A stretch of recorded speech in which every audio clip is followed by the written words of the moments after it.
Earlier this year, I had the pleasure of watching Me and T, a BL that I am sure is going to be in my top 3 BLs at the end of the year. When it concluded, I just knew I had to spread the gospel that is this series. Me and T follows Peach. I am telling you that Peach does not let this man breathe. His foot is constantly on his neck, and I wouldn't have it any other way. The dramatic scenes that do play out really hit because this show knows when to hit you in the gut with these scenes and when to pull back. They don't hit you with these dramatic scenes before you get a chance to actually get to know these characters. My biggest gripe with a lot of BLs is that they will try to play certain scenes up for the dramatics, but they are jumping the shark, so to speak. They play them too soon to the point where it's like, I don't care about our characters' emotional backstory because you haven't let me sit with these characters. I don't know these characters, so I don't care that both of their parents died in a tragic car wreck. But this show does not do that. It makes you fall in love with these characters first, and then it hits you in the gut. So these dramatic scenes really get you in your feels. Speaking of these characters, Peach. Both him and his sister, I don't believe this is a spoiler, but if you don't want to be spoiled, then click the timestamp below or I will have it in the chapters. Peach grew up with his sister at an orphanage. They both lost their parents when they were very young. When he was old enough, he worked hard to provide for both him and his sister. So because he had to develop a strong work ethic at a very young age, he has grown to love the work that he does.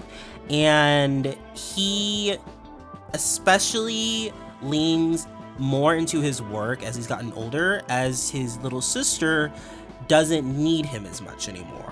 Peach as a character is very strong-willed, and I love that he is not afraid to set boundaries with his love interest, T.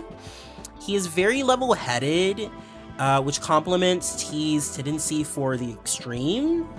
Peach is also very wholesome and has an amazing relationship with his sister, Plum.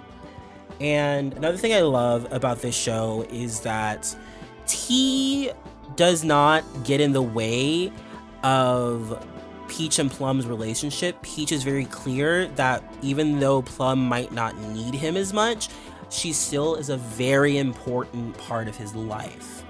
And I love that T understands that, and he knows if he wants to be with Peach, Peach and Plum are a package deal. And he has no qualms with that whatsoever. Peach's main arc can be summed up in him learning that he doesn't have to do everything himself, and that sometimes it's necessary for someone else to take care of him. The relatable parts of this BL really do come from Peach and his backstory and his sister and his upbringing and who he is as a person.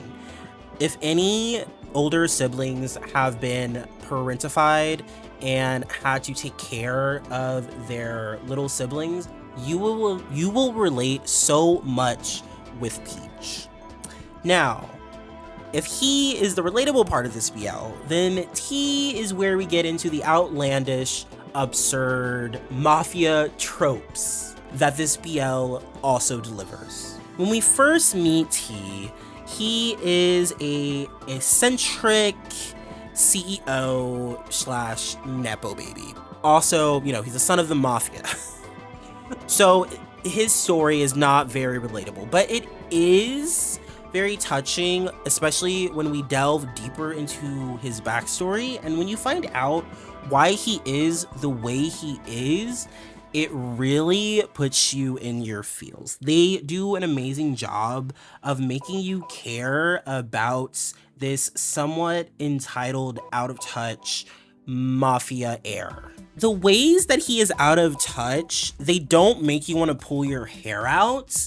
You don't actually think you're watching what a real life CEO would be like. You feel like you're watching a caricature that you're supposed to sympathize with.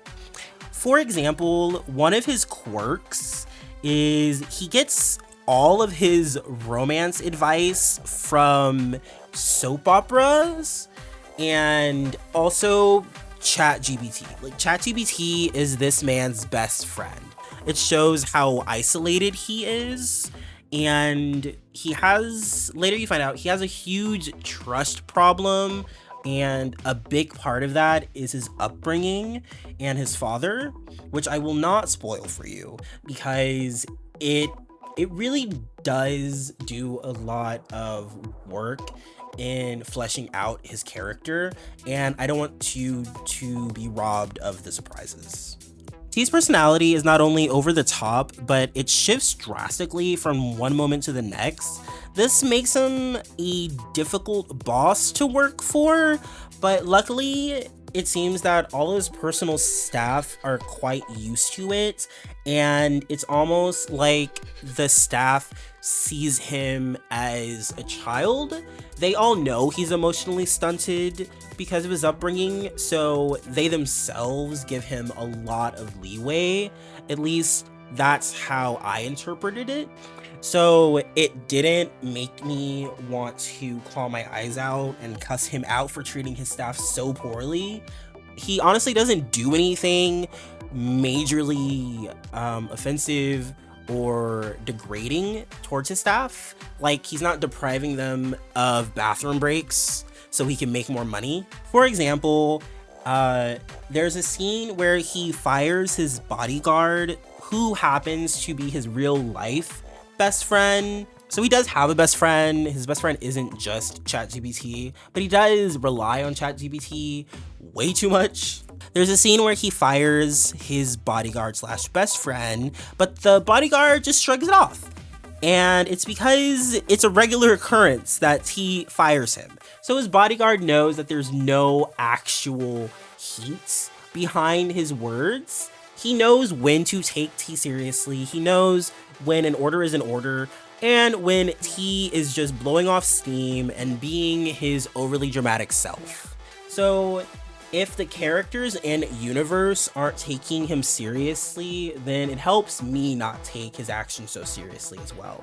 So overall, T is a very interesting character to watch.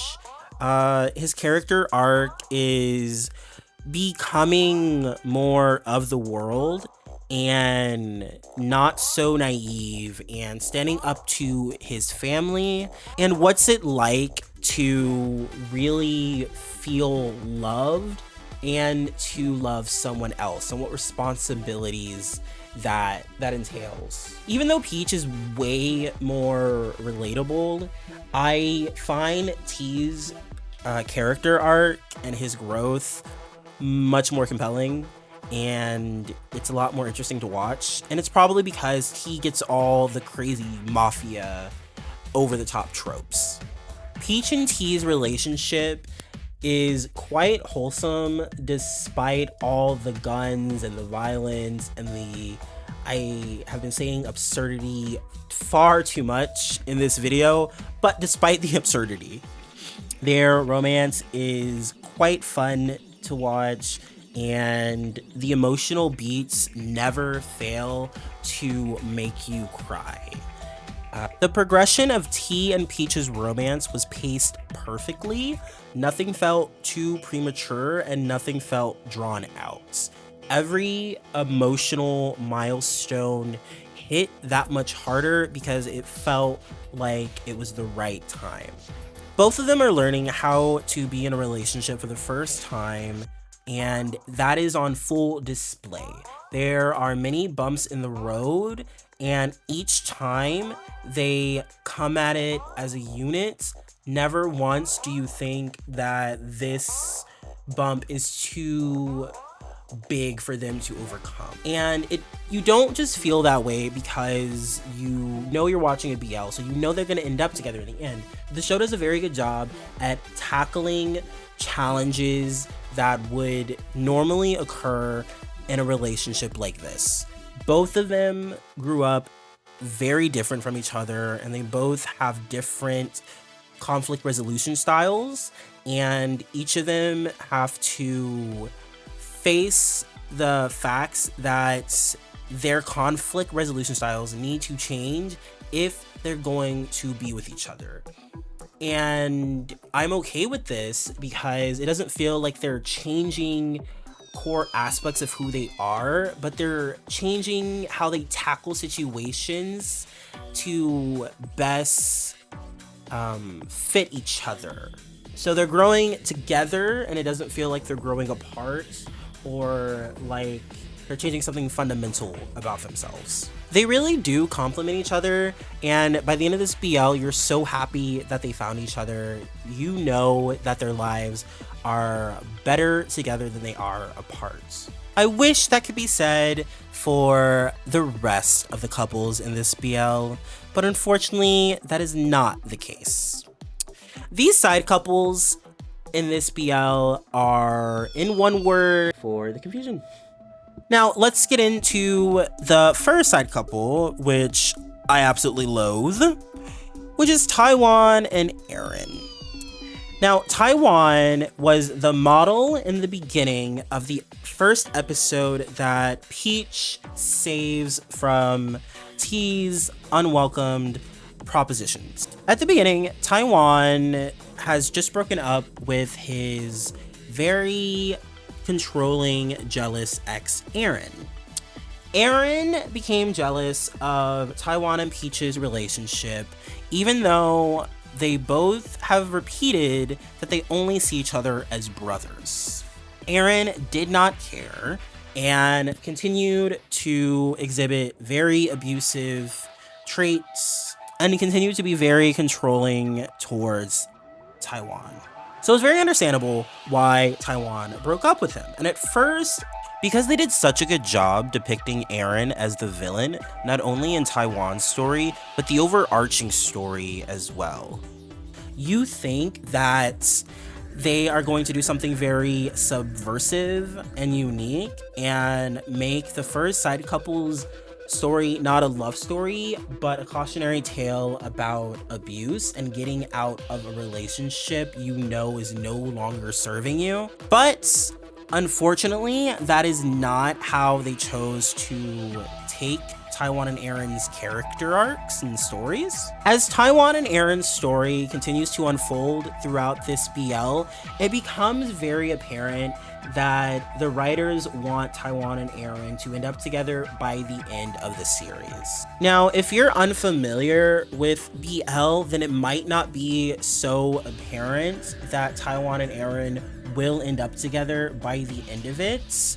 But if you're like me or at all familiar with how BL works and the tropes used, you will undoubtedly figure out that these two will end up together. This wouldn't be so bad if Aaron, the abusive ex, went through a major character arc that had him realize the error of his ways and come to the conclusion that how he was treating Taiwan was completely unacceptable, and he did the work to get better. He made amends with Taiwan, and he gave Taiwan the time and space he needs to forgive him if he chose to. That would have been an amazing story to tell. It would have been unique. It would have been a little subversive, and it would have been very impactful to a lot of people. But unfortunately, that is not the story that they told. Aaron never went through any sort of character arc. It got to the point by the penultimate episode of the series, you realize that the writers completely forgot about any growth that they were supposed to give Aaron. So much, in fact, that it feels like they were scrambling to make Taiwan and Aaron a plausible conclusion. So they just decide, as a band-aid to this gushing wound that is Taiwan and Aaron's relationship, to just throw some trauma at Aaron and have Taiwan feel pity for him and take him back. But there's no stopping this wound. This relationship is DOA. And it was very unfortunate to watch. And every time they were on my television screen, I wanted to claw my fucking eyes out. I don't want to watch a side couple where the abusive ex gets back with the person he abused. I want to be very clear about the fact that I'm talking about a fictional relationship about abuse, because I know in real life abuse is very complicated, and I would no way try to victim blame. But these are fictional characters, and they had writers writing them this way. They did not have to make Taiwan get back with his abuser. And they did no work in the narrative to make it seem like this couple is supposed to be a tragic couple. And this is supposed to be a tale of tragedy, that this is just the beginning of Taiwan and Aaron breaking up over and over until Taiwan finally gets the courage to leave Aaron for good. No, that was not the story that they told. It was a very messy and harmful tale of someone getting back with their abuser and the narrative treating it like a happy ending. That is where I have the problem, that they treated it like this was romantic when it is a horror story. The next side couple is a little less toxic than the first, but in no regards any less insufferable. Let's talk about Rome and Mok. Mok is T's bodyguard and best friend, and Rome is T's little brother. Mok as a character is fine. He's very likable, and he's shown to be super loyal to T, which makes him very likable to the audience. The problem is Rome. Rome as a character is insufferable. He is shown to be arrogant and entitled, which T also is depicted to be somewhat arrogant and somewhat spoiled at the beginning of the show. But the difference is that Rome, you don't see his backstory. You don't see them try to explain away his arrogance and his entitlement.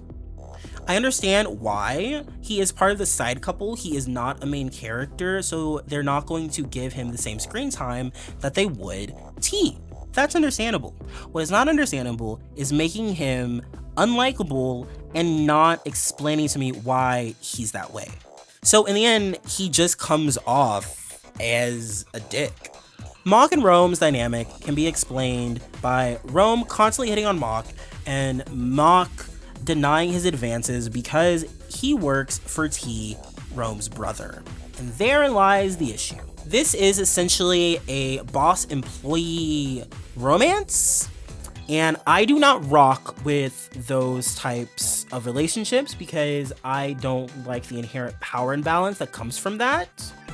So in order for me to vibe with characters that are involved in that particular trope, the writing has to be very good. And the writing for these side couples, they're just not it, okay? The way they try to make you get on board with this side couple is that it's obvious that Mok is into Rome just as much as Rome is into Mok, but he just doesn't feel comfortable pursuing a relationship with his boss's brother. Understandable. Rome doesn't care and is constantly hitting on him, which is very uncomfortable to watch. Mach has a very serious face, so when Rome is hitting on him, it doesn't feel like he's into it, but you know he is based on other scenes that don't involve Rome. And so when they are on scenes together, it just comes off very uncomfortable. Like, T, do you have HR that we can call? I feel like Mach is getting harassed. That's how it comes across. And so Rome and Mach as a side couple just makes you very uncomfortable, and you are not rooting for them at all. You're actively rooting against it. You're like, Mach, there has to be other bodyguards that he employs that you can bang. There has to be anyone else. Like, ask Peach if he has a friend, okay? Why couldn't, honestly, the side couple we should have gotten only one side couple, and that should have been Taiwan and Mach. They had no scene together. Wait, no, that's why. I think they had one scene together, but even that was multitudes better than anything Taiwan and Eren or Rome and Mach had. But no, unfortunately, this BL was interested in the toxicity that came out of their side couples, which I think did a disservice to the BL as a whole. It really felt like these writers put their whole bussy into writing Peach and T and didn't give a fuck about Rome and Mach and Taiwan and Eren. So I think it's worth skipping their scenes or just powering through. Thanks for watching my review, and let me know in the comments below if you plan to check out or have already watched Me and T. I would love to hear your thoughts about it.